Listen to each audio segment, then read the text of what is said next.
여기 보이시는 그 수많은 것들을 다 공부했습니다. 맛만 봤고요. 맛만 봤는데 당연히 제대로 아는 건 한 개도 없었고요.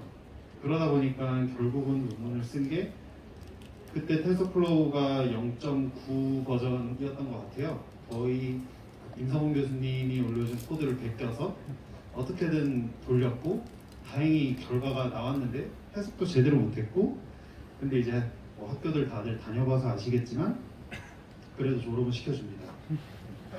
그래서 졸업을 하게 되었고요. 근데 이제 그런 경험을 하다 보니까 이런 질문에 좀 부딪히게 됐던 것 같아요. 데이터의 라이프 사이클이 뭐 생성돼서 소멸될 때까지 이런 과정들이 있는데 좀 다뤄보고 진짜 제대로 다뤄보고 싶다라는 생각을 했던 것 같아요. 어떤 부분을 다루는 개발자가 되고 싶은가. 근데 생각하다 보니까 그러면 당연히 다들 이제 데이터를 활용해서 뭔가 의미 있는 결과를 창출하는 뭐 흔히 데이터 사이언티스트죠. 그게 되고 싶어 하는데 저는 좀 달랐던 것 같아요. 다들 이제 그 데이터 사이언티스트를 생각할 때 데이터는 당연히 돈이 될 거고 그 돈이 어떤 큰 가치를 창출하는 데이터 사이언티스트를 원했는데 저는 오히려 그렇게 생각했습니다. 그 데이터 사이언티스트들이 결국 쓰레기를 다루는 사람이 되면 뭐 쓰레기 속에서 쓰레기 나오는 건데 그럼 내가 더 중요한 일을 해줄 수 있는 게 뭘까를 고민하다가 데이터 엔지니어를 고민했던 것 같습니다. 그래서 그 데이터 진흥원에서 하는 뭐 빅데이터 청년인재 양성 프로그램이라는 것도 했었고요. 그리고 진짜 국비 지원이죠. 그 뭐 플레이 데이터라고 하는 학원에서 빅데이터 엔지니어 양성 과정을 그러니까 총 9개월 동안 했습니다. 거기서 뭐 이런 많은 기술들을 배웠어요. 어디 데이터 엔지니어 관련된 기술이 좀 보이시나요? 밑에 좀 있는데 그때 아무것도 몰랐으니까 이거 다 배우면 데이터 엔지니어로 취직할 수 있을 줄 알았어요. 그리고 나름 학원에서도 잘했거든요. 근데 보시면 마지막에 좀 숨겨진 게 있죠. 심지어 졸업 프로젝트가 웹 프로젝트였는데 데이터 엔지니어로만 원서를 쓰고 다녔어요. 당연히 안 됐겠죠. 그래서 사실 좀 눈높이를 낮춰서 데이터를 다룰 수 있는 기회를 주는 어떤 회사든 가고 싶었습니다. 근데 이건 이제 데이터 분석에 대해서 살짝 찍먹하게 해준 회사가 하나 있었는데요. 인턴으로 경험할 수 있게 해줬고 여기서 이제 그 아모레 퍼시픽 관련된 데이터를 다룰 수 있었어요. 그래서 어도비 애널리틱스, 구글 애널리틱스를 통해서 그 각 회사에서 막 매주 프로모션을 진행하는데 그 프로모션 데이터를 보고 인사이트를 뽑아낸 보고서를 작성해서 아모레 퍼시픽에 보내는 회사에 갔었는데 맨날 그 사수분한테 들었던 질문이 하나 있어요. 이 매출 데이터가 이렇게 나왔는데 뭐 이런 이유밖에 없냐. 뭐 저는 맨날 찾아내는 게 뭐 이런 데이터니까 이런 근거가 있겠죠. 이런 얘기만 하는데 그 사수가 맨날 했던 얘기는 근데 현주님이 잘못 그 판단하고 있다. 이 데이터는 이런 그 데이터에 나오지 않은 이런 것 때문에 발생했을 가능성이 높다.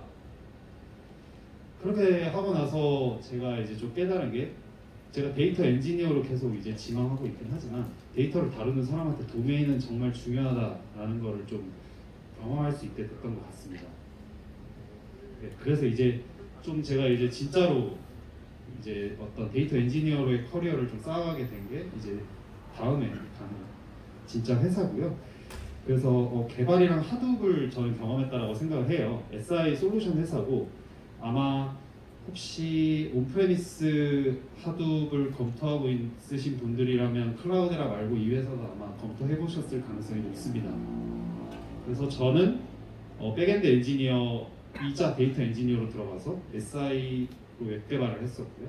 근데 이제 가장 중요한 경험이 이 SI 웹 개발하러 갔을 때 다행히 한전 빅데이터 플랫폼을 운영하는 곳에 가서 웹 개발하면서 빅데이터 플랫폼을 운영해 볼 수 있었습니다. 운영이라고 해봤자 사실 대부분은 껐다 키는 정도였고요. 그리고 가장 많이 했던 노가다는 오라클에서 하이브로 ETL에 오는 거였습니다. 네. 그리고 또 좋은 경험이라고 하면 빅데이터 플랫폼 모니터링 솔루션을 개발해 볼 수 있었다. 그러니까 다행히 개발도 하고 하드웨어에 대한 운영 경험도 좀 쌓을 수 있었다. 이거 가지고 네, 다음 회사를 가게 됐는데요. 그때 제가 또 얻은 경험이 여러 가지였던 것 같아요. 데이터 엔지니어로서는 데이터 저장 및 처리를 하기 위한 하도가 아니죠. 분산 시스템을 잘 다루기 위한 역량을 가지고 있어야 된다라고 좀 깨달은 것 같고요. 그리고 필요한 걸 개발하기 위한 개발자로서의 역량. 그래서 전 비전공자이기 때문에 CS가 없다고 볼 수 있죠. 그렇기 때문에 그런 어떤 컴퓨터 사이언스에 기초가 되는 지식들이 진짜 중요하구나. 그런 걸 많이 깨달았던 것 같습니다. 네, 그래서 이제 그런 경험을 가지고 다음 회사인 이제 전통의 금융회사, 파란색을 쓰고 있는 금융회사 카드사로 가게 됐고요. 거기서 정말 많은 걸 경험하게 됐습니다. 메타데이터가 진짜 중요하구나. 데이터가 너무 많아요. 몇백 테라, 하드웨어는 페타 이렇게 들어있고, 거기 DW도 운영하고 있었는데요. 그런 데이터들이 너무 많다 보니까 메타데이터가 진짜 중요하구나 알 수 있었고, 정말 수없이 많이 얽혀있는 데이터 파이프라인, 그 AWS에서 이렇게 아키텍처 그림 보여주는 것보다 훨씬 얽히고 설킨 온프레미스 데이터 파이프라인을 경험하게 됐고요.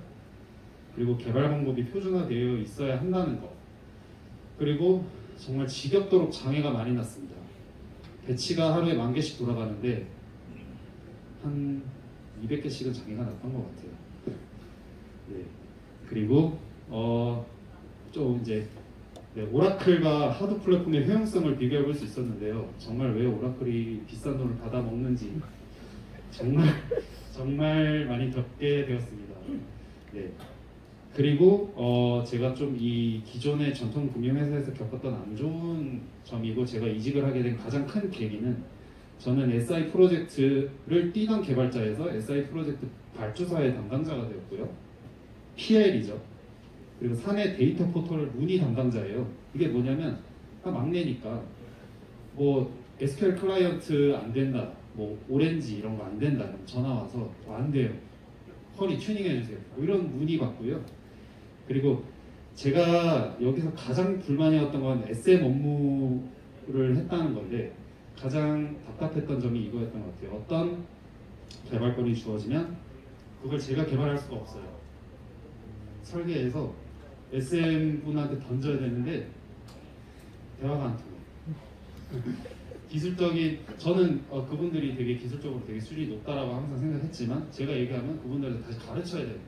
그러면은 약간 이렇게 생각하죠. 그냥 내가 개발하는 게 빠르세요. 네, 그런 경험을 가장 크게 한 게 제가 여기 안 말씀드린 온프레미스 쿠버네티스 기반의 MLOps 플랫폼을 설계부터 구축해보는 프로젝트를 하면서였던 것 같습니다. 아무도 얘기를 못 알아들으시더라고요. 뭐 MLOps가 뭔지도 모르겠고 쿠버네티스는 더더욱 모르겠고, 당연히 저도 모르죠. 저도 공부했는데 공부해볼 생각을 하지 않았다는 거예요. 많이 불만이 돼서 지금 현재 회사에 오게 됐는데요. 이렇게 많은 것들을 경험하면서 제가 느낀 점이, 진짜 데이터가 많아서 너무 문제점이 많이 생겼던 것 같습니다. 그리고 하나 더 겪었던 게, 케이스 바이 케이스로 다양한 방식이 있지만 정답이 없다는 걸 또 알게 됐던 것 같아요. 항상 저는 이제 뭐 그래도 공대를 나왔으니까 모든 문제는 정답이 있어야 되는데 정답이 없는 거예요. 다 각자의 방식으로 풀어나가고, 돈을 써서라도 풀 수 있잖아요. 뭐 오라클을 쓰면 되잖아요. 사실 하도 필요 없습니다. 돈 많이 쓰면 돼요. 근데 회사가 돈을 무한정 쓸 수 있는 건 아니니까 그렇게 정답이 없다는 걸 얻게 됐던 것 같아요. 그래서 저는 이제 올해 초부터 사실 이직에 대한 마음을 먹으면서 이런 고민을 했던 것 같아요. 저는 어떤 데이터 탐험가가 되고 싶은가로 좀 질문을 바꿨던 것 같습니다.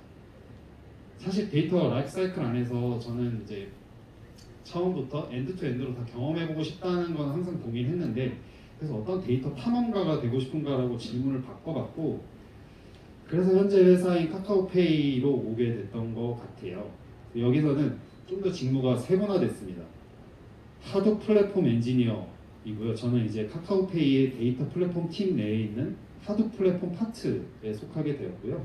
사실 이제 얼마 안 됐기 때문에 아직 업무를 별로 경험해보진 못했는데, 먼저 계신 분들이 업무하시는 걸 보니까 이제 제가 지금까지 겪었던 회사 많은 점이 달랐는데요. 그 어떤 많은 문제들이 생기겠죠. 문제를 인식하고 해결해 나가는 방식의 차이가 분명하게 존재했습니다. 예를 들면 문제가 생기면 제가 전 회사에서 했던 건 전화하는 거죠. 전화해서 고치러 오라고 하는 건데 여기서는 내가 어떻게 하면 고칠 수 있을까? 커뮤니티를 뒤져보고 할 수 있었던 게 너무 좋았고요.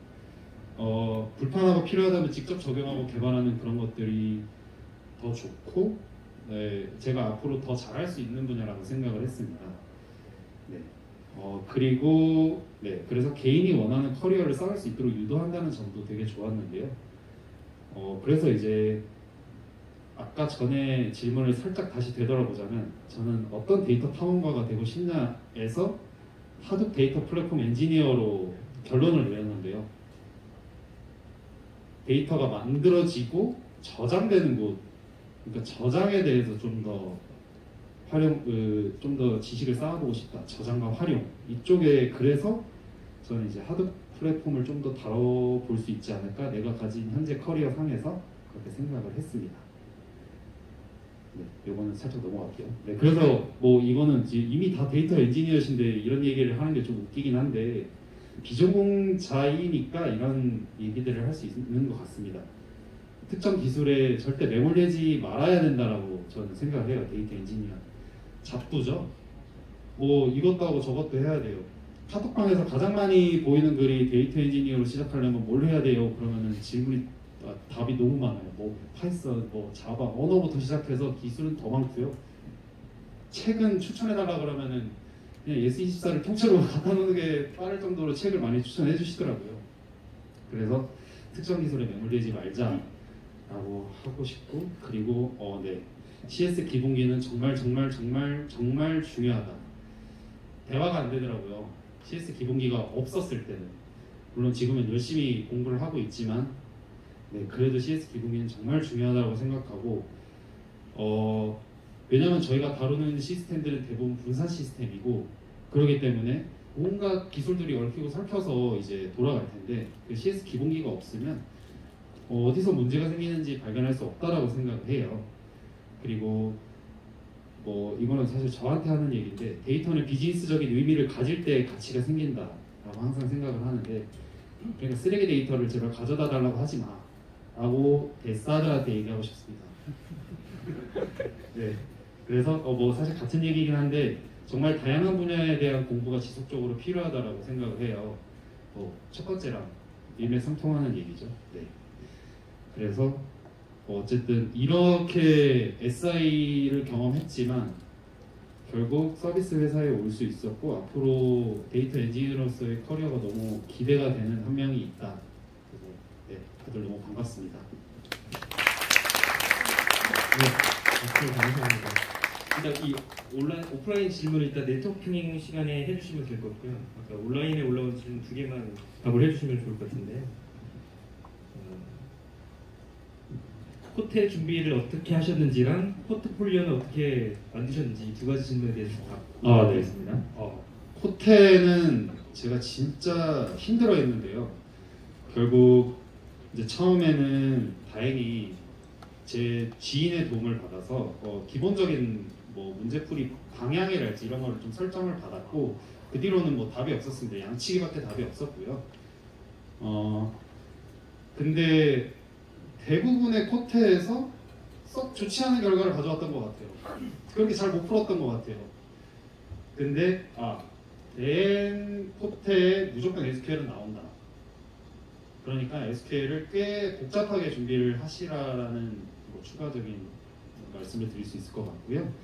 포트폴리오는 저는 뭐 내세울 만한 포트폴리오가 사실 없었어요. 왜냐하면 대부분이 아까 SI 회사는 남의 회사의 데이터를 다뤘고, 왜냐하면 대웹이죠. 그리고 금융회사 대웹이죠. 지금도 대웹이고, 그러다 보니까 그럼 난 뭐 내세울 것도 없는 포트폴리오도 없는데 뭘 할 수 있을까. 저는 그래서 대부분은 포트폴리오 대신에 제가 기술을 공부했던 그 흔적들을 면접관에게 어필했던 것 같습니다. 저는 주로 노션에 이제 뭐 책을 공부하거나 그런 뭐 POC 했던 것들 나름대로 재구성해서 다 정리를 해놨는데요. 저는 뭐 블로그를 따로 하지 않다 보니까 그런 것들을 그 면접 보기 전에 이제 그 포트폴리오란에 이렇게 기재를 해가지고 난 이렇게 공부했고 이런 걸 대답할 수 있어요. 이렇게 많은 기술들을 공부했고요. 뭐 이렇게 열심히 살아왔습니다. 뭐 그런 식으로 좀 어필을 했던 것 같습니다. 네, 감사합니다. 네, 답변 감사합니다. 네, 다음으로는 그